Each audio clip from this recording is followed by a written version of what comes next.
Bonjour à tous, on se retrouve ici sur la scène FNAC pour la première table ronde et je me retrouve en présence de deux économistes pour l'instant, le troisième arrive et on se retrouve pour débattre sur un thème qui est quelle économie pour la France. Et donc je me retrouve avec monsieur Philippe Aghion, auteur du livre IA, notre ambition pour la France, publié aux éditions Odile Jacob. C'est un fruit du travail de la commission de l'IA, dans lequel vous proposez une feuille de route pour faire de la France un acteur majeur de l'intelligence artificielle. À mes côtés, monsieur Patrick Artus, auteur du livre La France en 2050, publié également aux éditions Odile Jacob, dans lequel vous proposez une réflexion sur l'avenir économique et social de la France et de l'Europe, en s'appuyant notamment sur l'analyse de grandes ruptures. Et moi, j'avais une question pour commencer.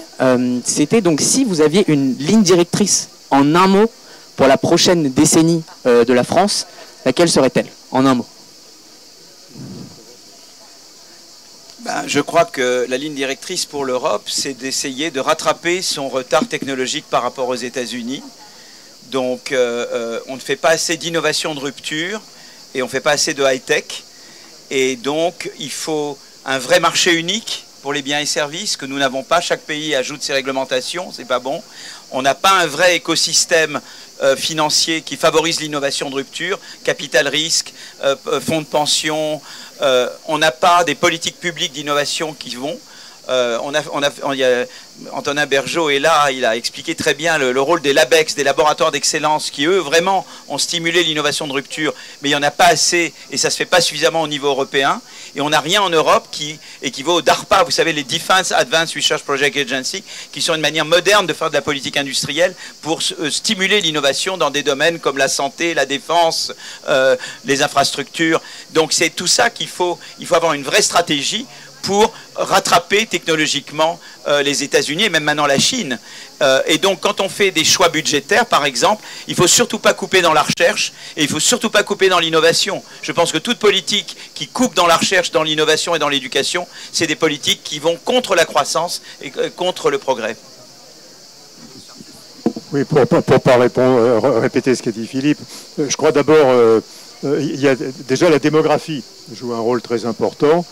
Et aux États-Unis et en Europe jusqu'à aujourd'hui, l'immigration a joué un rôle extrêmement important pour stimuler la croissance, stimuler la création d'entreprises.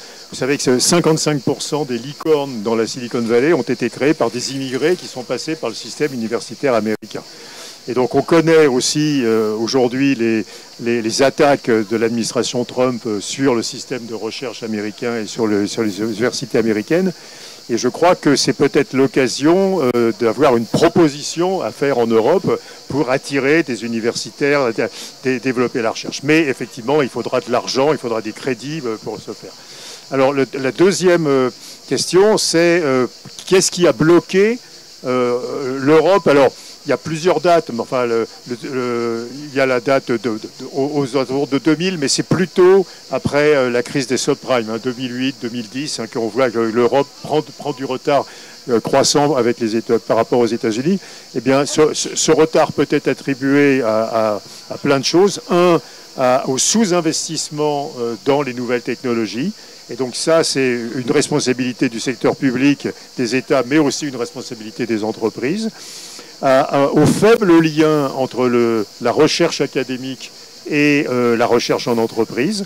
Et on sait très bien qu'il n'y a pas de défaillance de la recherche fondamentale en Europe, mais il y a une défaillance de la recherche en entreprise.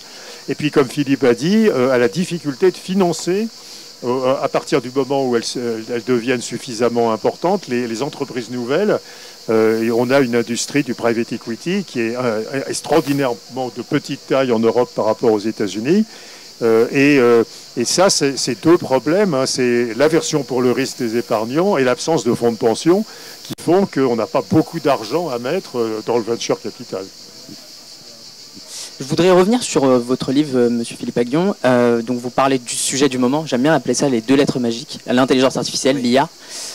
Et donc vous dites que la France doit investir massivement et en urgence et oui. Pour éviter le déclassement économique. Oui. Mais concrètement, qu'est-ce qu'on doit faire là si on doit prendre 2 points concrets? Par où est-ce qu'on commence? Donc d'abord, comme le disait très justement Patrick, c'est un co-investissement public-privé qui va... C'est comme pour les chemins de fer. Quand on a construit des chemins de fer, c'était un co-investissement public-privé. C'est comme ça qu'on a maillé la France de chemins de fer. Je pense que là où l'État peut intervenir, il faut des centres de calcul. On manque de centres de calcul qui soient nos centres de calcul à nous. On ne faut pas se reposer sur les centres de calcul aux États-Unis. Il faut des centres de données. Je pense que c'est très important. Il faut également diffuser l'IA dans le tissu économique français. Donc ça, c'est important. Il faut notamment dans le système éducatif. Il faut qu'à tout niveau du système éducatif, depuis la maternelle jusqu'à l'université, on finance des programmes d'intelligence artificielle. Donc je pense que c'est dans ces domaines, centre de calcul, centre de données, diffusion de l'IA. Je pense que là, on peut... Voilà. Et puis il y a cette idée très belle de créer l'équivalent d'un CERN pour l'IA en Europe. Je pense que c'est un très beau projet que Anne Bouvreau a beaucoup poussé pendant le sommet IA. Je pense que là, il faut vraiment... Et on a des ingénieurs, on a des informaticiens. Il y a une recherche publique en IA aussi qu'il faut pousser. Il faut donner des bonnes conditions de travail à des gens qui font de la recherche en IA. Ils sont sous-payés. Il faut leur donner les moyens de pouvoir travailler en partie dans le privé, en partie dans le public, et leur donner les moyens de pouvoir poursuivre de la recherche en IA. Et donc, par exemple, l'initiative de Clara Chapaz qui a annoncé le plan Osélia, est-ce que c'est suffisamment concret? Est-ce que... Ça va dans la bonne direction, mais quand on coupe 500 millions dans les crédits du ministère de la Recherche, ça c'est très mauvais. Tout ce qui va dans la direction de tailler dans France 2030 ou le budget de la recherche, c'est une très mauvaise idée pour faire des économies. Je pense qu'il faut faire tout, mais pas ça. Je suis pour une année blanche. Je suis pour remettre en cause la suppression de la taxe d'habitation. Je suis pour peut-être ne pas remplacer tous les départs de fonctionnaires. Là, il y a des choses à faire. Mais pas tailler dans le budget de la recherche et dans le budget de l'éducation. La question de l'IA soulève quand même un sujet plus large, celui de la compétitivité de la France. Sujet que vous évoquez dans votre livre, Patrick Artus. Donc vous évoquez quand même les défis, donc, dont le vieillissement démographique, la transition énergétique ou encore le réarmement industriel. Mais quelles seraient concrètement les premières réformes économiques à mettre en place pour éviter le déclassement économique également? Bon, je crois que c'est pas ce qui est nécessaire, c'est pas une réforme économique, c'est une réforme du système éducatif. Et effectivement, on peut beaucoup s'inquiéter de l'effondrement du niveau en sciences des jeunes Français, qui est attesté par toutes les enquêtes, par Teams, par PISA, etc. Et sans scientifiques, et regardez d'abord, même sur l'élite scientifique des jeunes Français, regardez le classement des jeunes Français aux Olympiades de mathématiques. Et ils étaient dans les premiers, maintenant ils sont dans les derniers, quoi, je dirais. Donc même les meilleurs jeunes Français en sciences ont eu un niveau qui a beaucoup baissé. Donc ça c'est le premier remède. Le second remède, je reviens à un débat qu'on a eu avec Pierre-Olivier Gourinchas il y a ce matin. Tous les travaux montrent que l'Europe n'est pas en retard vis-à-vis des États-Unis à nouveau pour la recherche fondamentale, qu'elle est en retard dans la transmission des résultats de la recherche fondamentale aux entreprises. Et dans le domaine de l'intelligence artificielle, c'est l'accaparement par les entreprises de l'intelligence artificielle, comme ça a été le cas pour le numérique avant, pour Internet. Et donc les entreprises françaises ne sont pas très réceptives aux nouvelles technologies. Alors pourquoi ?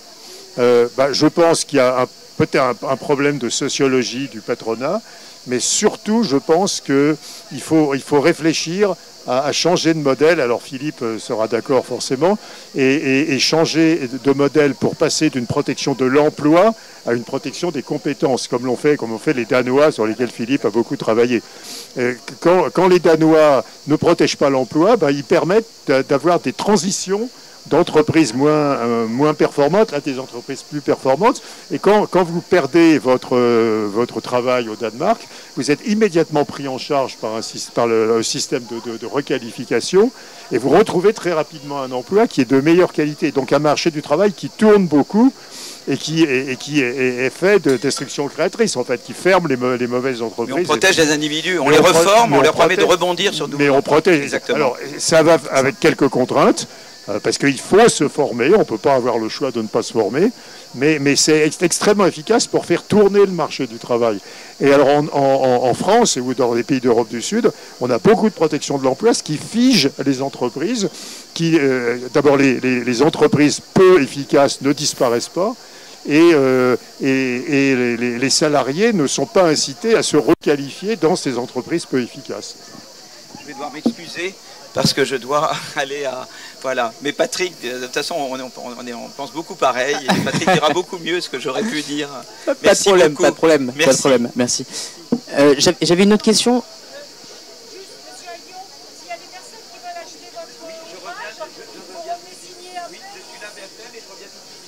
Monsieur Aguillon revient. Ouais, Monsieur Aguillon revient et pour les signatures de livres, ça se passera juste là-bas. Monsieur Patrick Artus, j'avais quand même une question. Donc on parle beaucoup d'investissement, donc dans l'IA, dans l'éducation, dans tous les domaines. Mais quelles sont les vraies marges de manœuvre quand on doit économiser 40 milliards sur le court terme et qu'on a un déficit qui est à plus de 114% maintenant? Alors, bon, je crois qu'il ne faut pas... il ne faut pas se dire qu'on va contracter l'économie, qu'on va baisser toutes les dépenses publiques. Hein. Et donc, il faut faire des économies. En réalité, le montant des économies qu'il faut faire pour stabiliser le taux d'endettement public à la fin de cette décennie n'est pas considérable. Il faudrait que l'ensemble des dépenses publiques augmente de 0,6 points par an, moins vite que le PIB. Et donc, si le PIB augmente de 1%, ça veut dire que l'ensemble, en volume, ça veut dire que l'ensemble des dépenses publiques ne doit pas augmenter de plus de 0,4. Donc, c'est pas vraiment une cure d'austérité. Hein, c'est bon. Et puis, alors, après, comme l'a dit Philippe, il faut être sélectif. Il ne faut pas couper dans toutes les dépenses de façon indifférenciée. Donc, il va falloir faire des choix. Et à nouveau, moi, je prends toujours l'exemple de la Suède. La Suède, à la fin des années 90, a été confrontée à un problème énorme de déficit public. Il y avait plus de 10% du PIB de déficit public. Et elle a fait des choix, c'est-à-dire elle a fait le choix d'arrêter que l'État fournisse un certain nombre de services. Donc il y a eu des privatisations, les maternelles, les transports, les hôpitaux, etc. Et puis, elle a fait le choix de réorganiser complètement la structure de l'État avec le système des agences, qui fait qu'il y a une agence et pas 3 à 4 ministres plus plein d'entités rattachées qui sont en charge d'une fonction de l'État. Il y a une structure de l'État extrêmement claire. Résultat, sans aucune perte d'efficacité du service public, de qualité du service public en Suède, les dépenses publiques ont baissé de 20 points de PIB en 5 ans. Simplement par la... Et alors, bon, il y a eu des privatisations, mais il y a eu au moins 10 points de PIB de vraie baisse du coût de l'État, simplement grâce à la réorganisation de la structure de l'État. Alors, si on n'est pas capable de faire ça, ben alors les Danois l'ont fait, les Suédois l'ont fait, enfin, bon, les Finlandais l'ont fait. Donc, c'était des pays où il y avait des majorités sociodémocrates et conservatrices qui alternaient. Donc, c'est pas lié à une stratégie des partis conservateurs. Et si on ne fait pas ça, c'est-à-dire si on ne fait pas de réforme structurelle de la structure de l'État, eh bien, évidemment, on sera condamné à réduire le champ, réduire les dépenses publiques dans toutes les fonctions de l'État, et on ne réduira pas le nombre de fonctions de l'État. Donc, il faut faire des réformes à la suédoise, et sinon, on ne fera pas les dépenses du rapport Draghi, on ne fera pas de transition énergétique, on ne fera pas de transition numérique, on n'investira pas dans l'IA et on n'arrivera pas à accroître les dépenses militaires. Donc c'est une vraie réforme de l'État qui est nécessaire et pas simplement du bricolage à la marge qui ne change pas la structure de l'État.